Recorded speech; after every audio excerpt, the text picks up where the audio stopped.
Yeah.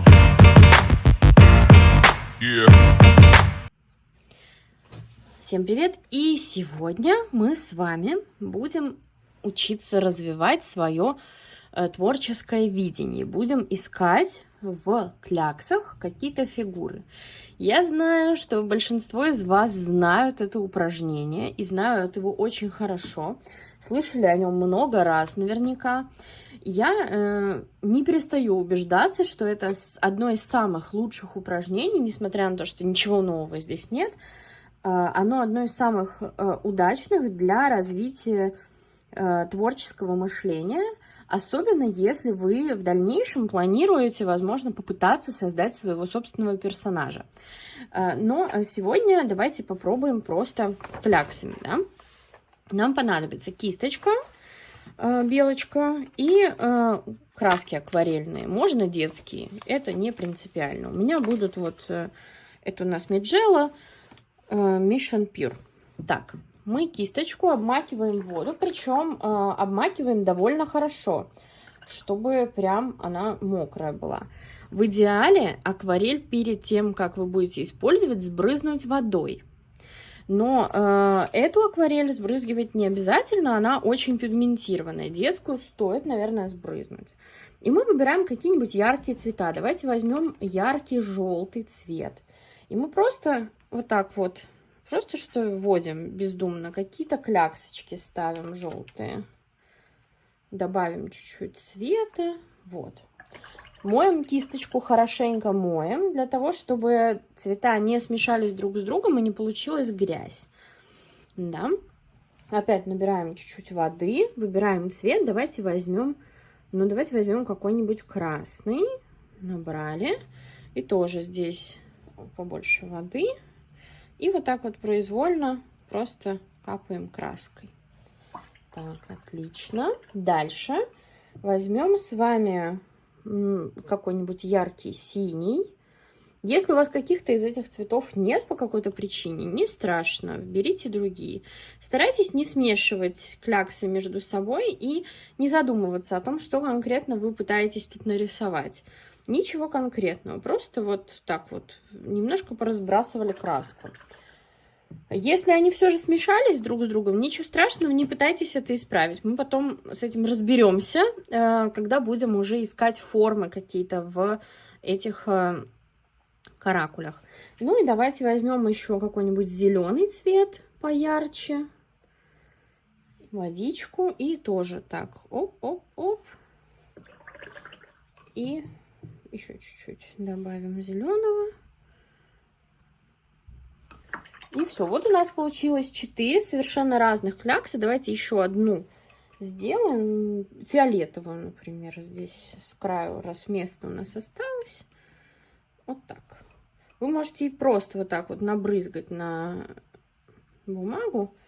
Там дальше мы с вами уже разберемся, что с этим делать. Дальше вы можете просто оставить это все дело высохнуть, а можно взять фен и на некотором отдалении от рисунка аккуратненько вот так вот феном пораздувать, и тогда у вас еще эти кляксы разойдутся, и может более интересный рисунок какой-то получиться. Итак, вот у нас высохла краска, я ее высушила феном за кадром, и когда во время высушивания капельки краски, они начинают разбегаться по листу, и это создает вот такой вот интересный узор. И вы можете управлять, собственно, феном для того, чтобы этот узор получался интереснее. Дальше мы берем с вами линер или просто черную гелевую ручку, например, и мы будем с вами искать различные персонажей, предметы, какие-то интересные штуки, которые мы с вами можем найти в этих каракулях. Зачем это нужно? Для того, чтобы развить вот это творческое мышление. А если оно развито, для того, чтобы его включить. Потому что в повседневной жизни не всегда мы думаем именно с творческим настроем. А перед тем, как рисовать, очень полезно эту мышцу натренировать и разработать, скажем так. Ну, давайте смотреть. Очень интересно будет, если вы в комментариях напишите, что вы увидели здесь, особенно если этого не увижу в итоге я. Давайте посмотрим, что у нас есть. Например, вот здесь я вижу какую-то то ли лягушку, то ли ската.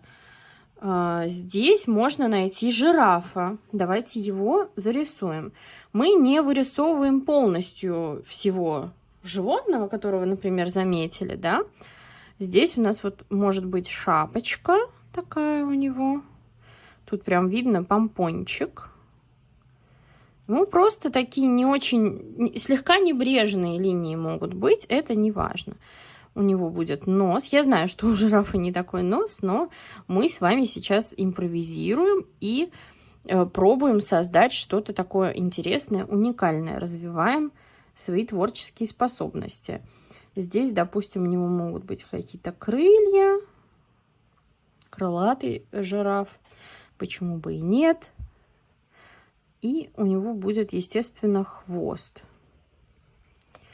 Дальше здесь мы одну ногу нашли, вторую ногу нашли. И, допустим, тут вот у него вторая нога. Ну, тут можно еще самостоятельно додумать. Глазик сделаем для того, чтобы это выглядело все-таки как какое-то создание, чтобы нам легче было его идентифицировать в этой каше.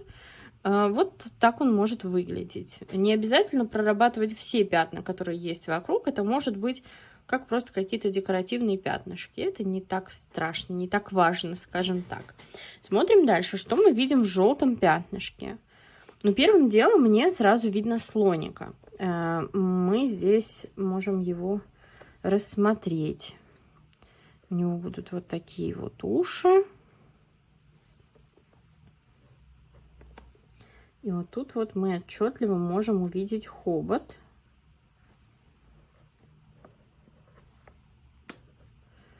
И лапки.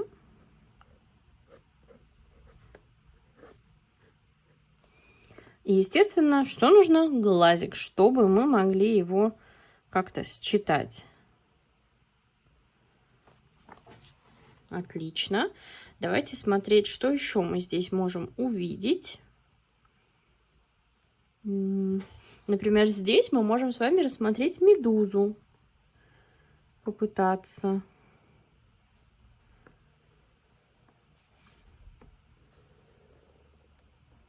Можете добавлять какие-то детали, точечки.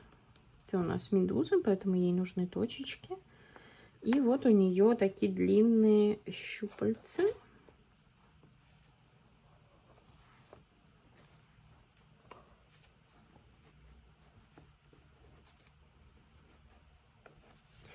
И мы продолжаем прорабатывать, добавлять деталей. Что мы еще здесь можем увидеть? Здесь я, например, увидела лицо человека, такое интересное, в очочках, со странными ушами. Так. Здесь нам, естественно, нужен глаз, нос. Это у нас будет рот. И волосы. Может быть, вот как-то так. А это у нас галстук. Тут вы даете полет фантазии вообще максимальный, чтобы как бы странно это не выглядело, как бы нереалистично это не выглядело, это не так важно. Вы сейчас просто даете волю своему внутреннему ребенку. Что мы еще здесь можем увидеть? Ну вот тут тоже как будто бы жираф, можно такого более худого друга ему нарисовать. Давайте попробуем.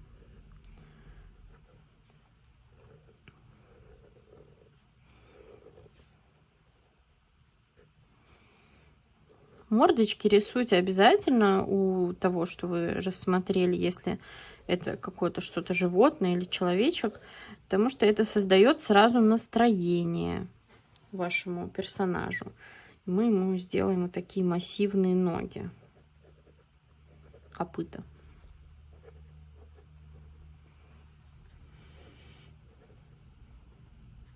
Угу. Смотрим, что здесь. Здесь тоже, очевидно, видно слоненка. Вот тут вот рыбку можно рассмотреть. Давайте рыбку нарисуем, потому что слоненка мы уже с вами нарисовали.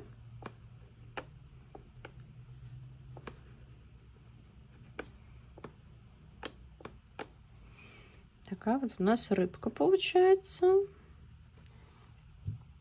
Смотрим, что еще здесь есть. Тут вот какой-то небольшой силуэт человека есть в плаще, возможно.